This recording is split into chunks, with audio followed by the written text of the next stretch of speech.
Alors, sans plus tarder, on va voir un verset que notre sœur Stéphanie m'a pas volé, m'a volé, mais a lu. Et c'est, je crois que, bon après, par amour, Jésus s'est donné, mais on va lire ensemble. Est-ce que vous pouvez ouvrir votre Bible dans Jean 3, 16 et 17 ? Jean 3, 16 et 17, mais bon, je crois que ça va être, malgré tout, ça va être affiché. Voilà, Jean 3, 16. Donc c'est par amour qu'il s'est donné. C'est la thématique qu'on va survoler ce matin. Jean 3, 16. Car Dieu a tant aimé. Stéphanie l'a dit tout à l'heure, c'est par amour. Elle a lu le français courant. Français courant. Car Dieu, nous on va lire en Louis II, car Dieu a tant aimé le monde qu'il a donné son Fils unique, l'unique Fils, afin que quiconque croit en lui ne périsse point, mais qu'il ait la vie éternelle. Amen. Verset 17. Dieu en effet n'a pas envoyé son Fils dans le monde pour qu'il juge le monde, mais pour que le monde soit sauvé par lui. Je dirais chaque chose en son temps. Le monde, le jugement, ce sera pour plus tard. Mais aujourd'hui, c'est un jour de salut. Amen. Aujourd'hui, c'est un jour de salut. Amen. Aujourd'hui, c'est un jour de salut. Ah ouais, vous en avez marre que je le dise. Tourne-toi vers une ou deux personnes. Dis peut-être c'est un jour de salut pour toi. C'est peut-être un jour de salut pour toi, pour passer des ténèbres à la lumière. C'est peut-être un jour de salut dans ton mariage. C'est peut-être un jour de salut dans ta personne. C'est peut-être un jour de salut parce que tu traînes des choses depuis des années, la maladie ou autre. C'est un jour de salut, tout simplement. Quelle que soit ta condition, quel que soit ce que tu traverses, quel que soit ce que tu vis, c'est un jour de salut. Parce que c'est par amour que Dieu s'est donné afin que nous soyons sauvés, mais que toutes les sphères de nos vies soient sauvées et ressuscitent par la grâce de Dieu. Amen. Gloire à Dieu. Alors j'espère que vous êtes en forme ce matin. Est-ce que, ou alors déjà le soleil qui vient de taper vous a déjà endormi? Non, je sais que vous êtes en forme ce matin. Est-ce qu'on peut juste se lever quelques secondes? Parce que vous savez, moi je suis levé depuis 4 heures du matin. Et puis levez-vous, ceux qui le peuvent. Levez-vous, les jeunes là-haut, je te vois. Je te vois, lève-toi, ouais, je te vois. Allez, voilà. Oui, regardez pas, c'est pas grave, voilà. Est-ce que, Isabelle, lève-toi. J'attends. Voilà. On va s'étirer un peu là. Étirez-vous. Ça sera peut-être le seul sport que vous allez faire de la semaine. Étirez-vous. Interdit de s'endormir ce matin. Alors je sais que vous endormez pas. Mais voilà. La Bible dit qu'il y a un feu qui vit en nous. Amen. Est-ce que ce feu est activé? Est-ce que ce feu, il prend feu? Non. Est-ce qu'il reste que des braises? Ou alors vous êtes enflammé là pour Jésus? Qu'est-ce qui se passe dans votre cœur? C'est pas, qu'est-ce qui se passe dans votre cœur? Oui Seigneur, j'ai le feu ce matin, je veux, embrase-moi. Ou alors peut-être tu es éteint, ça arrive, c'est pas un souci. Mais Dieu ce matin, je prie pour qu'il t'embrase de sa vie, amen. Gloire à Dieu. Alors avant de t'asseoir, tu dis à une ou deux personnes, c'est vraiment un jour de bénédiction aujourd'hui. Amen. Alléluia. C'est un jour de bénédiction. Voilà, on peut prendre place. On peut prendre place quelques instants. Voilà, on peut se rasseoir, on peut prendre place. Jeunes et vieux se réjouiront ensemble. Jeunes et vieux se réjouiront ensemble. Je vais vous lire là, dans une autre version. Je vais vous la lire dans une autre version, version Summer. Oui, Dieu a tant aimé le monde, diapo 3. Oui, Dieu a tant aimé le monde qu'il a donné son Fils, ça on le sait, son unique, pour que tous ceux qui placent leur confiance en lui totale, c'est une confiance totale, à la perdition, en lui échappe, à la perdition et qu'il ait la vie éternelle. Amen. Alors peut-être quelqu'un n'a pas eu encore une confiance totale ou n'a pas encore remis sa confiance totale en la personne de Jésus. Peut-être tu crois de loin ou tes parents viennent à l'église et toi tu les accompagnes depuis des années, voire 1 ou 2 décennies, voire plus, mais tu n'as pas encore fait cette intimité, ou alors peut-être un jour tu t'es engagé avec Dieu, tu t'es venu par les eaux du baptême, mais c'était un engagement, vous savez, je dirais pas superficiel, mais un engagement de pensée et non de cœur. Et peut-être ce matin pour toi, ça va être devenir un engagement de cœur. C'est important de tout donner à Jésus, donner son cœur, sa pensée, son âme, son esprit. Amen. Alors c'est un jour de victoire aujourd'hui, parce que c'est par amour qu'il s'est donné, c'est par amour qu'il est venu. Mais c'est le Fils de Dieu. Et moi, depuis le début que je suis converti, ça me pose beaucoup de questions, Fils de Dieu. Pas vous? Je sais pas, mais moi oui. Qu'est-ce que ça veut dire être Fils de Dieu? C'est une énigme. C'est une énigme. Et bien ce matin, on va essayer d'y répondre rapidement. Les évangiles donnent le titre, si je puis dire les choses comme ça, ou l'appellation de Fils de Dieu. On vient de le lire, Dieu a donné son Fils unique. Mais poserais-je cette question?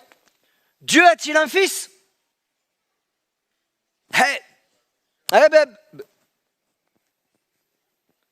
Je vous dis, c'est quoi un fils? Il faut de l'intimité pour engendrer un fils. Dieu a-t-il eu de l'intimité?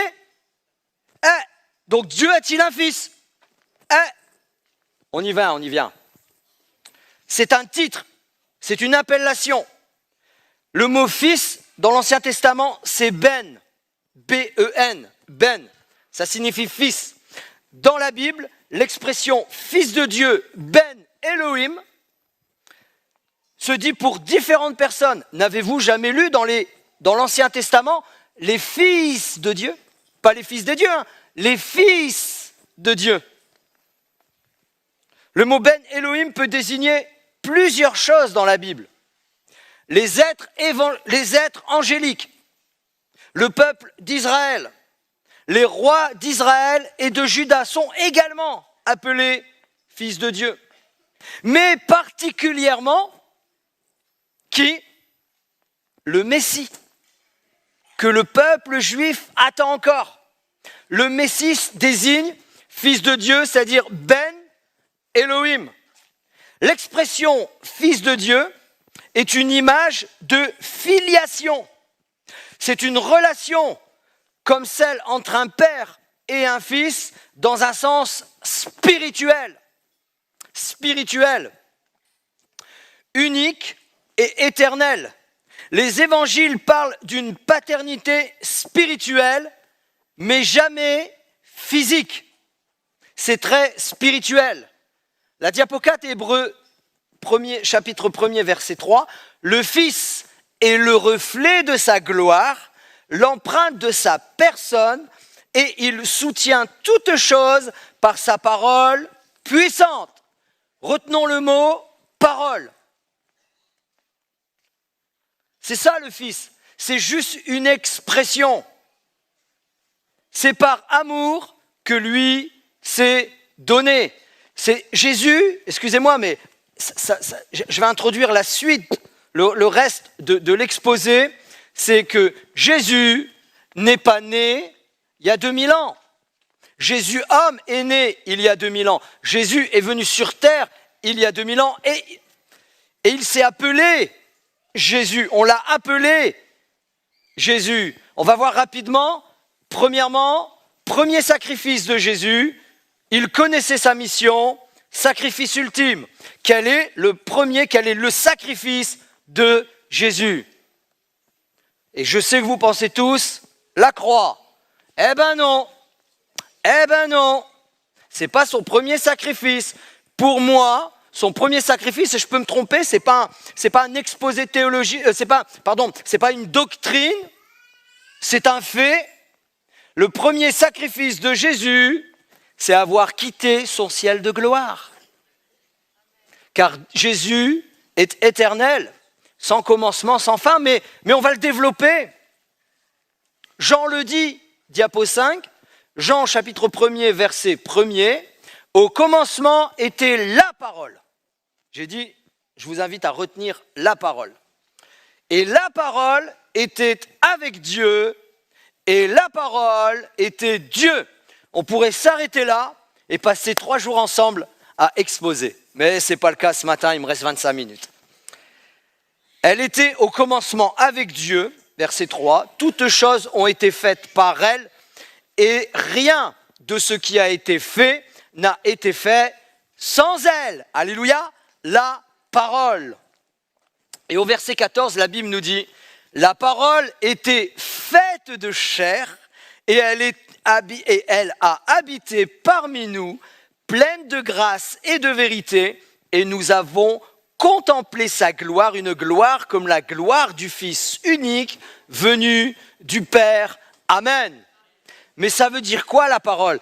C'est vrai que quand on commence à lire les évangiles, il y a plein de choses comme ça qui sortent de nulle part, on ne comprend pas très bien, mais véritablement tout ça a un sens, tout ça a une direction, tout ça a une vérité, c'est que Jésus est Dieu de toute éternité, il est créateur des cieux et de la terre, et la Bible nous dit que Dieu s'est fait homme il y a 2000 ans. Amen. Logos, traduction de base, c'est parole, ou également parole créatrice.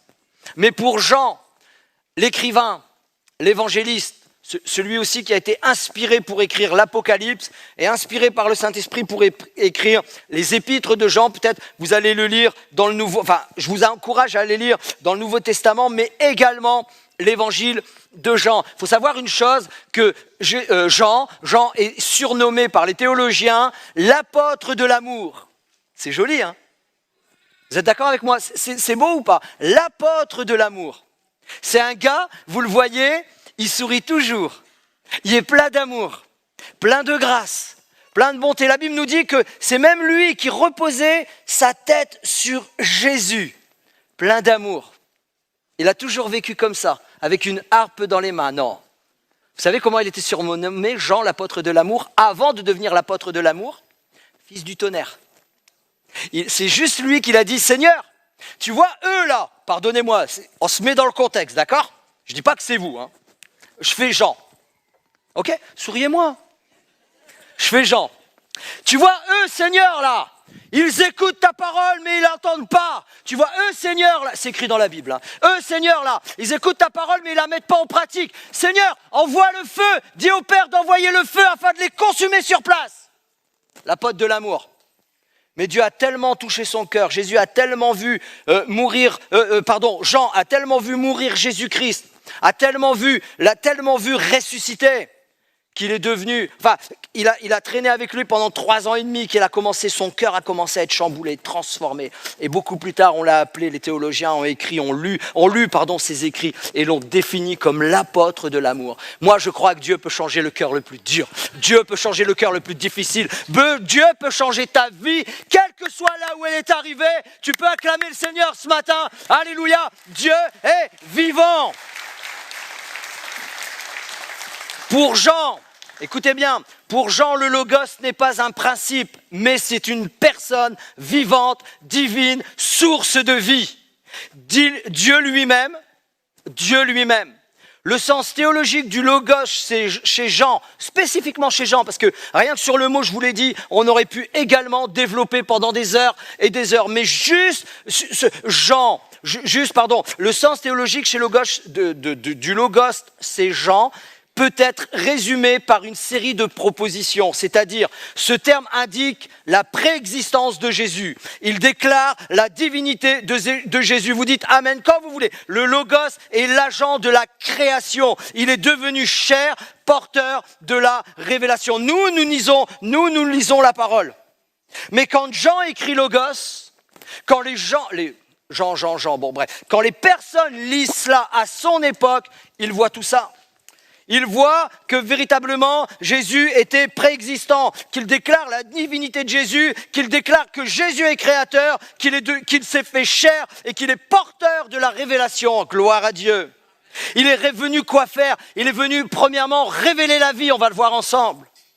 Il est également la lumière de ce monde. Et pourtant il a dit, je ferai de vous la lumière du monde. Gloire à Dieu. Il est plein de grâce et de bonté. Il est aussi la vérité, Jésus est le chemin, la vérité et la vie, Jésus est la vérité. Mais également, il est rempli de gloire. Alléluia. Et on dit même qu'aujourd'hui, et nous le croyons et nous nous appuyons sur cela, qu'après la résurrection, il est resté 40 jours et puis après il a été enlevé, il a été remis à la place initiale. N'oublions jamais que Jésus, Dieu, s'est fait homme pour l'éternité.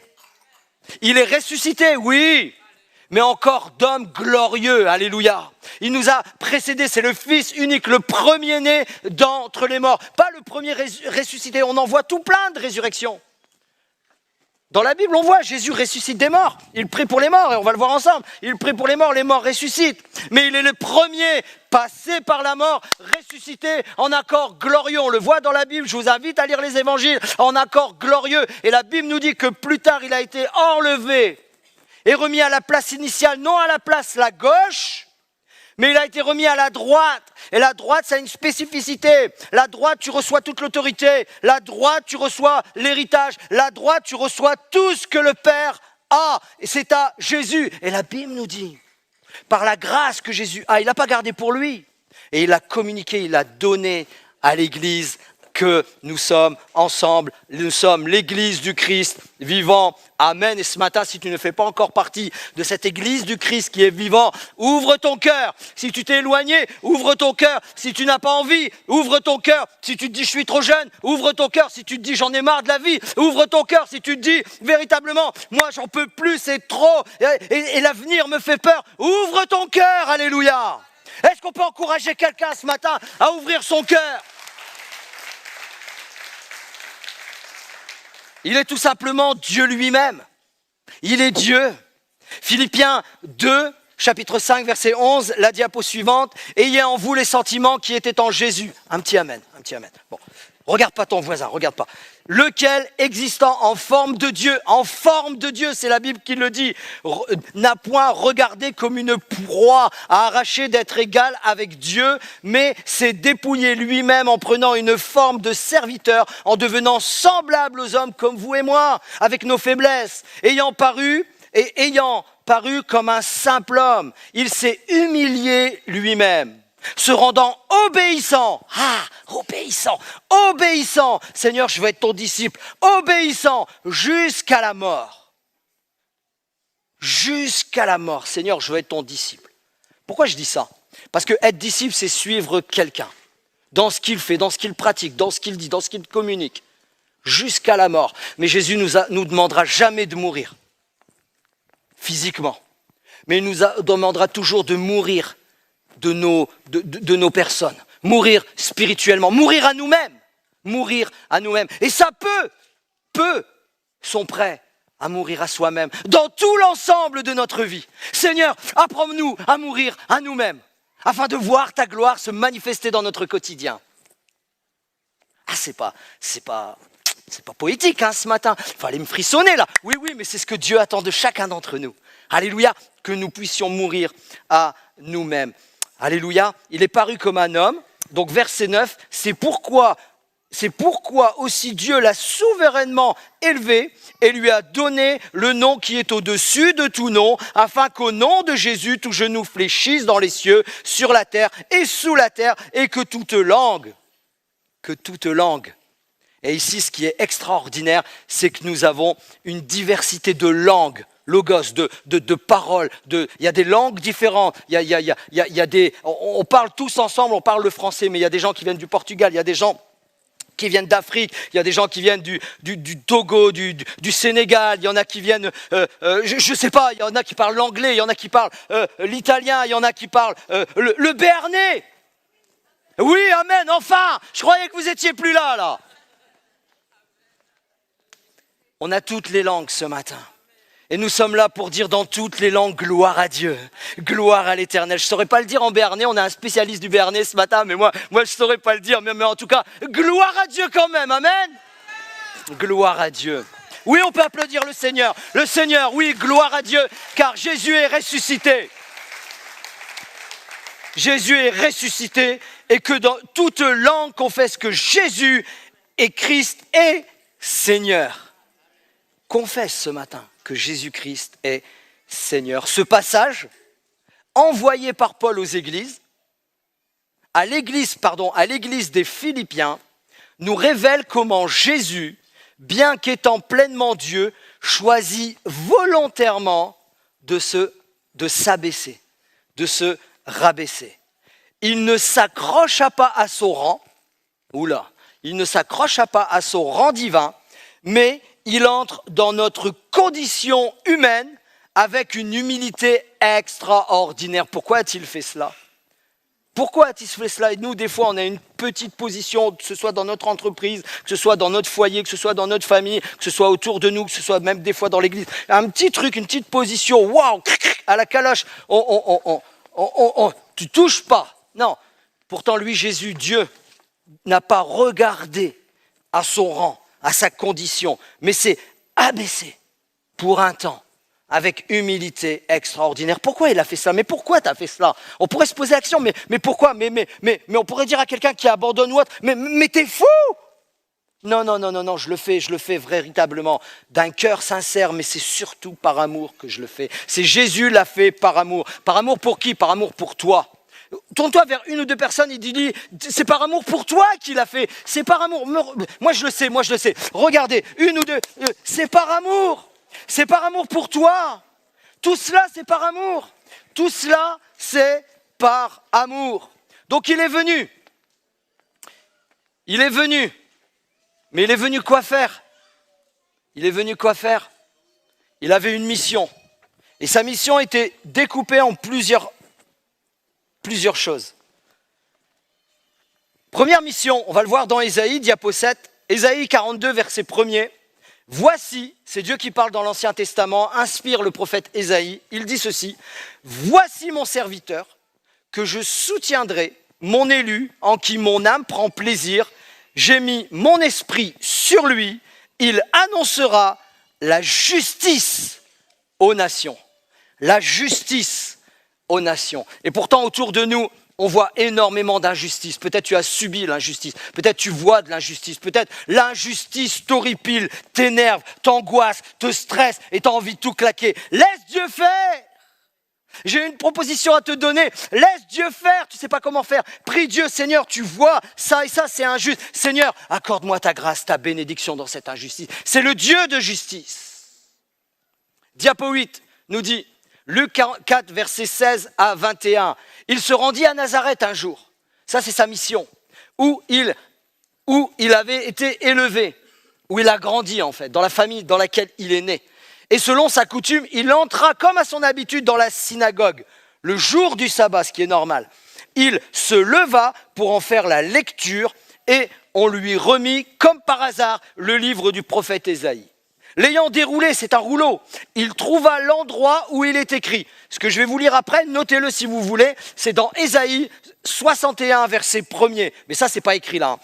L'Esprit du Seigneur est sur moi, parce qu'il m'a oint pour, c'est la mission, pour annoncer une bonne nouvelle. Gloire à Dieu, il y a une bonne nouvelle pour toi ce matin. Aux pauvres, ouais, moi je suis pas pauvre aussi, si, heureux, ceux qui se disent pauvres, spirituellement, ils obtiendront le royaume de Dieu. Gloire à Dieu. Pauvre, spirituellement. Il m'a envoyé pour guérir ceux qui ont le cœur brisé. Si ce matin, pour une raison ou une autre, tu as le cœur brisé, Dieu peut restaurer ton cœur. Et là, j'ai des beaux sourires en face de moi. Des jolis sourires. Mais je sais qu'une grande partie d'entre nous, parce qu'on est passé par là et des fois on revient par là, le cœur est brisé pour X raisons. Alors nous on a l'habitude de prendre. Mais Dieu lui voit ton cœur ce matin. Dieu il sonde ton cœur et terrain, la Bible nous dit. Ce matin, laisse une chance à Dieu de restaurer ton cœur ce matin. Parce que lui, il est venu pour guérir les cœurs brisés, le cœur brisé, les cœurs brisés. Pour proclamer aux captifs la délivrance. S'il y a quelqu'un de captif ce matin, nous le déclarons. Il va être délivré par la puissance et la grâce et la miséricorde de notre Dieu. Et aux aveugles, le recouvrement de la vue. Moi, je crois que Dieu peut guérir encore, peut restaurer encore et peut redonner la vue à celui qui est aveugle. Que ce soit une vue naturelle, physique, mais aussi une vue spirituelle. Pour envoyer libres les opprimés. Gloire à Dieu si ce matin tu es rentré comme opprimé. comme oppressé ce matin, c'est le moment que tu puisses rentrer libre ce matin. Amen. Gloire à Dieu, quelle que soit ta situation. Pour publier une année de grâce, comme nous l'avons entendu tout à l'heure dans les différentes pensées que nos sœurs ont reçues. Ensuite, il roula le livre, le remit aux serviteurs et s'assit. Tous ceux qui se trouvaient dans la synagogue avaient les regards fixés sur lui, comme vous aujourd'hui, pour certains, en se posant des questions. Mais c'est normal de se poser des questions sur Jésus. Aujourd'hui, on peint Jésus, on peut parler de tout. Aujourd'hui, on peut parler de tout. Hein. Dites à quelqu'un, demain c'est lundi de Pâques qui a férié. Mardi, dites à quelqu'un, à la tasse à café, là, au truc de café, dans votre boulot, là où vous travaillez, peu importe. Je suis allé à l'église dimanche.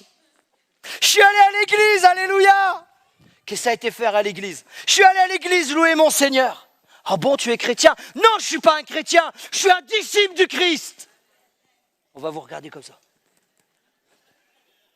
On peut parler de tout. Si tu dis que tu es allé dans ton jardin, que tu as un Bouddha gros comme un ventre comme ça, et quand tu as un problème, tu te frottes la boudaine contre lui, on va... Ah bon, je peux venir? Montre-moi comment il faut faire. On peut parler de toutes sortes d'affaires. Les gens sont attirés par toutes sortes d'affaires, mais parle de Jésus. Aïe, ça pique. Ça pique. Moi, j'ai mis M. Bolloré. C'est ça, Bolloré. Vous connaissez M. Bolloré? Hein, il m'a dit qu'il va me faire un virement si je dis ça. Non, c'est pas vrai. J'ai vu M. Bolloré être interrogé par une je ne sais pas trop le nom. C'est pas un juge, c'est pas un tribunal, mais c'est tout comme, c'est une organisation qui doit l'écouter parce que soi-disant il y a telle et telle affaire sur lui, etc. Mais je sais plus le nom. Bref, peu importe. Il commence par dire ces mots: je suis chrétien et démocrate. Tout de suite, pourtant le gars il est blindé en face. Il est blindé. Bon bref, tout de suite la moquerie. On ressent la moquerie. Et dès que vous dites le nom Jésus, on ressent de la moquerie. On prend de la hauteur à votre égard. Ça vous est jamais arrivé? Tu es chrétien, toi? Ouais. Non seulement je suis chrétien, mais je suis disciple de Christ. Est-ce qu'on oserait dire cela? Je suis disciple de Christ. Ça consiste en quoi, être disciple de Christ? Ça consiste à marcher dans les traces de Jésus. Ça consiste à poursuivre Jésus jour après jour. Ça consiste à me soumettre à la parole de Jésus jour après jour. Où elle est la parole de Jésus? Elle est dans la Bible. Je lis la Bible, je l'assimile, je la mets en pratique, je me convertis tous les jours. C'est quoi convertir? C'est je me tourne vers lui tous les jours. Mais t'es fou, Jésus est mort. Oui, c'est vrai, il est mort il y a 2000 ans. Mais la Bible nous déclare qu'il est ressuscité. Osons le dire, mes frères et sœurs, osons le déclarer, osons-le l'annoncer, Jésus est vivant. Tout au long de son ministère terrestre, Jésus a fait quoi? Jésus, il a annoncé l'évangile, parlé du royaume de Dieu, guéri les malades, restauré les cœurs, délivré les hommes et les femmes des liens de la possession et du diable, ressuscité les morts. Le message de Jésus, il faisait quoi? Il touche le cœur. Il exige quoi? Il exige véritablement une réponse de foi, c'est ce que Jésus veut. Et il transforme radicalement les vies. Ouais. C'est ce que veut Jésus, c'est toucher notre cœur ce matin, toucher ton cœur. Il exige une réponse de foi et il transforme radicalement les vies. Un prédicateur, Charles Spurgeon, a dit « Jésus ne vient pas pour embellir ta vie ». Et aujourd'hui, c'est ce qui se passe. Aujourd'hui, il y a une pensée, voilà, je vais aller à Jésus et puis tout va aller bien. Vous savez, on va danser sur des pétales de rose. Je vous promets que c'est vrai, c'est pas une moquerie, mais ça me déchire le cœur. Oh, je vais aller à Jésus, tout est beau, tout est rose. Ouais, c'est super, on joue de l'harpe. Bien sûr qu'il y a waouh, c'est un frisson d'aller à Jésus. C'est quelque chose d'extraordinaire, c'est quelque chose de puissant, c'est quelque chose de fort, c'est le Saint-Esprit vient en toi et il réveille tout ce qui est mort en toi. Bien sûr qu'on saute en l'air, mais Jésus n'est pas venu embellir notre vie, mais pour la renouveler et la transformer. Voilà pourquoi Jésus est là. Gloire à Dieu. Et tout le reste va avec. Jean chapitre 21, verset 25 nous dit « Jésus a fait encore beaucoup d'autres choses. Si on les écrivait en détail, je ne pense pas que le monde même pût contenir les livres qu'on écrirait. » C'est Jean qui l'écrit. Mais vous savez, Jean, il a vécu 3 ans et demi avec Jésus. Et il a dit cela, c'est extraordinaire. Voilà la mission, voilà l'œuvre de Jésus. Le message de Jésus est un message de grâce et de bienveillance, est un message de grâce, de bienveillance et d'amour. C'est pour cela qu'il est venu. Et c'est par amour qu'il est venu. Et pour terminer, sacrifice ultime. Et on arrive au moment où, ah ouais, il est venu, premier sacrifice, quitter son ciel de gloire. Il est venu ici.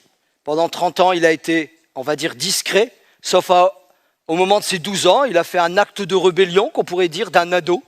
Mais il a été confronté dans le temple, tous les religieux. Et après, on ne le voit plus sur la scène publique. Et hop, on le revoit à 30 ans. Il se fait baptiser, par soumission également, il le dit même à Jean. Il part au désert, 40 jours de jeûne et de prière, rempli du Saint-Esprit, conduit par le Saint-Esprit, inspiré par le Saint-Esprit. Et la guerre commence. La guerre contre les puissances des ténèbres. Alléluia. Ah, alléluia, je le déclare ce matin que toute puissance de ténèbres est vaincue ce matin. Au nom de Jésus. Au nom de Jésus. Mais à un moment donné, vient la fin de son ministère terrestre et vient ce qu'on appelle le vendredi saint aujourd'hui, c'était il y a quelques jours. Et puis, on rentre dans ce qu'on appelle la passion. La passion du Christ désigne l'ensemble des souffrances que Jésus a endurées avant et pendant sa crucifixion. Et pourquoi l'a-t-il fait ? Par amour pour l'humanité. La Bible nous dit, et puis là je vais aller rapidement, l'annonce qu'on va le trahir. Je ne sais pas pour vous, mais quand vous vous faites trahir, quand il y a une trahison qui est là, que ce soit par n'importe qui, même par quelqu'un qui est éloigné, la trahison, tout dépend de la sensibilité de la personne, mais rien que la trahison, c'est comme une épée dans le cœur. Je ne sais pas pour vous, mais en tout cas pour moi c'est comme cela. La trahison, c'est comme une épée dans le cœur. Et là, Jésus annonce qu'on va le trahir. Donc ça veut dire qu'il le sait déjà. C'est normal, il est Dieu. Mais imaginez un peu la maîtrise de soi. Dans les entrailles, comment ça doit bouger, ça doit circuler. Il annonce que l'on va le trahir. Rien que ça fait mal. Il a également, il fait la Pâque, etc. Il arrive à la fin de la Pâque, à la fin de cette journée, à la fin du repas. Il part avec ses disciples. C'est le seul moment dans tout son ministère terrestre que l'on voit en tout cas que Jésus demande de l'aide dans la prière. Il dit restez là et priez. En plus pour eux.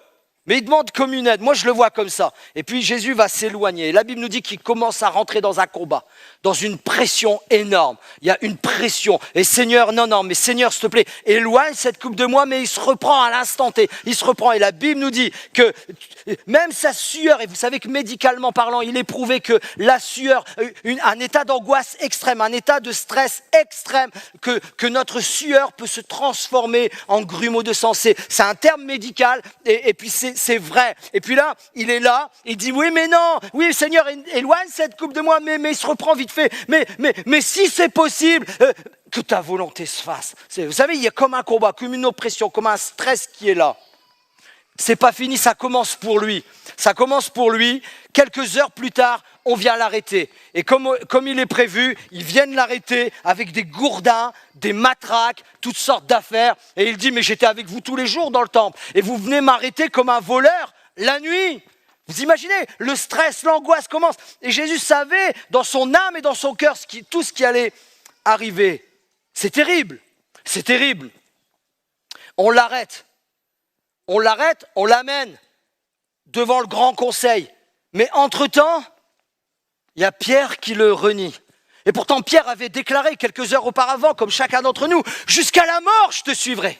Partout où tu iras, Seigneur, moi j'irai. J'irai jusqu'à la mort, je serai fidèle. Je vais m'accrocher. » Il y a quelques mois, il y a à peu près une petite année comme ça, il y a quelqu'un que je connais très bien qui s'est engagé dans les eaux du baptême. Oui, je veux suivre Jésus. Je veux marcher avec Jésus. J'ai osé lui dire, faire un petit one-to-one, vous savez, un à un. Je lui ai dit, s'il te plaît, accroche-toi. Vous savez, accroche-toi à Jésus, marche avec, parce qu'il va arriver n'importe quoi. Vous savez, des fois on est comme dans l'euphorie, puis on est prêt à renverser le monde comme Pierre, et puis je lui dis accroche-toi, s'il te plaît, accroche-toi. Vous savez, presque avec mon cœur qui bout, mes larmes qui coulent, parce que c'est la seule personne de tout mon entourage qui s'est véritablement engagé avec Jésus. Et je dis s'il te plaît, accroche-toi, parce qu'il y a toute une pensée derrière le accroche-toi. Et puis en fin de compte, j'apprends il y a quelques semaines que véritablement, depuis quelques semaines après le baptême, malheureusement, il ne s'est pas accroché et puis on ne l'a plus vu dans l'église. Et pourquoi je vous dis ça? Parce que je veux vous encourager à vous accrocher. Je veux vous encourager à vous attacher. Je veux vous encourager à arrêter. Arrêtons de jouer à l'église. Arrêtons de jouer aux chrétiens. Arrêtons de jouer aux disciples. L'heure est grave. Jésus revient bientôt. Et la Bible nous dit qu'il va enlever son église. Accrochons-nous. Je fais une parenthèse. Voilà, Pierre le renie. Jésus arrive devant le conseil. Là, c'est terrible. C'est son propre peuple. Parce que n'oublions pas, revenons au départ, il est Dieu.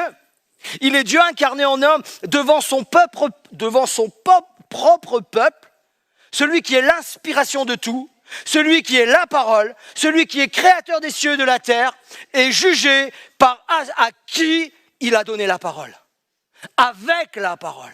Il est moqué, il est craché, il est frappé, etc., etc. Imaginons l'humiliation. Imaginons l'humiliation. Suite à cela, on le ramène à Pilate, on le ramène à Hérode. Pilate et Hérode, vous savez qu'ils ne se connaissent pas. Ils ne se connaissaient pas, ils ne s'aimaient pas. Et Jésus a été la petite chose à cause de grâce ou à cause, j'en sais rien. Après, historiquement on le sait, ils ont fait du business ensemble, Hérode et Pilate, et ils se sont renvoyés comme un bout de chiffon, si je puis me permettre de dire cela. Tiens, c'est pas mon affaire, c'est l'affaire d'Hérode, il ne voulait pas se mouiller. Hérode, il se moque de lui, etc. Pareil, on le ramène chez Pilate, afin de le crucifier. Voilà, crucifie-le. Et puis en fin de compte, Pilate, il en a marre, il dit, allez, ok, je vais le crucifier. Je paraphrase rapidement, il n'est plus l'heure. Mais entre-temps, avant la crucifixion, qu'est-ce qu'on fait? On joue avec lui, comme avec une marionnette. Il faut savoir qu'à l'époque, les gens à qui on les donne, les quelques Romains, leur objectif, leur but de vie, leur travail, leur job, c'est de crucifier des gens. Ils sont mandatés pour ça. C'est pour ça que lorsqu'on dit qu'ils ont volé le corps de Jésus, eux, s'ils avaient volé le corps de Jésus, véritablement, si Jésus, son corps avait été volé, les Romains qui l'ont mis, qui l'ont décroché de la croix, seraient morts. Parce que n'oublions pas, Pilate, on a demandé de cacheter le tombeau. Ils seraient morts, les gars. Pour ça, à un moment donné, ils fuient, ils ont peur, il s'est passé un truc, la résurrection. Mais pour l'instant, ils sont entre ses mains. Et pardonnez-moi, mais la scène, elle n'est pas terrible. Entre Jésus, plein d'amour, plein de grâce, plein de bonté, ressuscité des morts, bénit les malades, guérit les malades, rétablit des gens parce qu'ils étaient sous le joug de l'ennemi, etc., etc. On le fouette. Rien que le mot fouet, déjà, ça fait trembler. Et je ne l'ai pas mis, j'aurais pu le mettre, etc. Mais les fouets de ces gens-là étaient spécifiques. Où c'était des lanières en cuir, des lanières de fer, des lanières avec des os mis entre-temps, avec des clous attachés, avec toutes sortes d'affaires qui tuent. Et son dos n'était pas fouetté, pardonnez-moi de l'expression, son dos était déchiré littéralement. Le seul film qui reflète un peu la réalité du déchirement du dos de Dieu, de Jésus, c'est la Passion du Christ. Ça reflète la réalité. Et vous savez qu'il y a une petite histoire avec la Passion du Christ, j'avais écouté ça il y a plusieurs années, où quand il se fait fouetter, bien sûr, dans le film, ils font semblant. Et à un moment donné, c'est lui qui a témoigné, c'est l'acteur qui a témoigné. À un moment donné, sans faire exprès, il y a une liane qui l'a touché. Et il a hurlé en disant des gros mots. Il le dit lui-même. Mais il dit, mais comment ça devait être terrible. Et on voit son dos déchiré. D'ailleurs, la Bible en parle. On parle de son dos dans l'Ancien Testament comme on retourne la terre avec des sillons. Comme des sillons. Et puis bien sûr, on le ramène, on connaît tous le chemin de croix, ça s'appelle littéralement le chemin de croix, le chemin qui a mené, du chemin de chez Ponce Pilate à Golgotha, le chemin de croix. Et là, il doit porter sa croix. On a tous vu un jour l'image, mais ce n'est pas une croix entière qu'il porte, c'est un morceau de bois qu'on appelle le patibulum, faites du latin, le patibulum, l'homme, qui pèse approximativement entre 50 et 80 kilos. Entre 50 et 80 kilos. Et Jésus, il arrive, Jésus, on le crucifie, on le cloue, on connaît l'histoire. On le cloue sur le bois maudit, on le cloue sur la croix. Vous savez que c'était les bandits, les voleurs, les assassins qui avaient ce sort-là. Et ce qui est terrible, c'est mais Seigneur, mais pourquoi? Mais pourquoi ça? Eh bien, mon ami, qui que tu sois, mes frères et sœurs, Église de Dieu, tout simplement par amour pour nous. Tout simplement par amour pour nous. Et Seigneur, mais quel amour! Mais tu dépasses l'entendement. Moi qui étais pécheur, voleur, menteur, pas voleur, menteur, limite, tueur, limite. Mais Seigneur, tu es venu dans mon cœur. Tu as changé ma vie. Si je fais aujourd'hui un récapitulatif de mes 25 ans de conversion à peu près, mais quelle grâce, mais quel amour, mais quelle bienveillance. Mais Seigneur, aide-moi à suivre pour les 25 ans qui me restent. Alléluia. Ça, c'est bon, ça. Parce que Dieu est plein de grâce. Dieu est plein de miséricorde. Dieu est plein de bonté. Alors arrêtons de jouer avec la grâce de Dieu. Arrêtons. On peut venir, mesdames, messieurs, dames. Parce que c'est un jour de joie. Mes amis, c'est un jour de joie. C'est un jour de joie. C'est un jour de joie. C'est un jour de résurrection. C'est un jour de bénédiction. C'est un jour de résurrection, de bénédiction. Et c'est un jour de vie. Alléluia. L'évangile est une bonne nouvelle. L'évangile change les cœurs. L'évangile change les vies. L'évangile, normalement, change le caractère. Alléluia. C'est comme ça que j'ai fait. J'ai dit l'évangile transforme les vies. Amen. L'évangile guérit. Amen. L'évangile transforme les caractères. Amen. Oh, laisse-toi transformer. Laisse-toi transformer. Laissons-nous transformer parce que j'en fais partie. Laissons-nous transformer, mes amis. Laissons-nous transformer. Ce que Jésus-Christ a accompli n'est pas limité à un moment historique, il y a 2000 ans. Mais ce que Jésus a accompli, il peut et il veut l'accomplir aujourd'hui. Il veut l'accomplir aujourd'hui pour toi. Il veut l'accomplir pour toi. Il veut l'accomplir pour des hommes. Il veut l'accomplir pour des femmes. Il veut l'accomplir pour des jeunes hommes. Il veut l'accomplir pour des jeunes filles. Il veut l'accomplir pour des aînés. Il veut l'accomplir pour des vieillards, pardonnez-moi du terme. Il veut l'accomplir pour des gens très âgés. Il veut l'accomplir pour chacun d'entre nous. Il veut l'accomplir pour qui que nous soyons, quel que soit ce que nous traversons, quel que soit ce que nous vivons. Dieu veut et va l'accomplir à une seule condition. Mes amis, à une seule condition. Que toi, tu te mettes devant Dieu avec sincérité, honnêteté et dire Seigneur, viens dans mon cœur, viens dans ma vie.